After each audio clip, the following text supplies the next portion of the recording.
En période de forte chaleur, les salariés sont affectés surtout pour les efforts physiques en extérieur. Lorsque le thermomètre grimpe, les employeurs ont des responsabilités.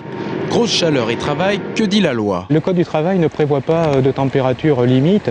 Il dit simplement que les salariés doivent pouvoir travailler dans une atmosphère garantissant, si vous voulez, pour eux, leur santé et leur sécurité. Alors, il y a 3 mesures principalement. Une qui concerne l'aménagement des horaires de travail, c'est-à-dire commencer la journée de travail le plus tôt pour éviter justement de se retrouver en situation de forte chaleur. Fournir de l'eau de manière abondante pour que les salariés puissent se désaltérer. Et puis aussi veiller à ce qu'ils portent effectivement des tenues adaptées, notamment des chapeaux avec protège-nuque, etc.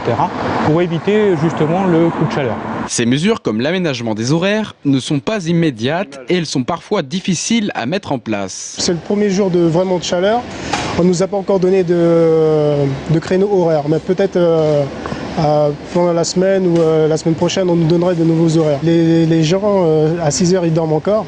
Et faire du bruit à 6 h du matin, c'est pas tout le monde qui acceptera de faire ça, quoi. Certaines professions sont plus exposées, comme dans le secteur du BTP.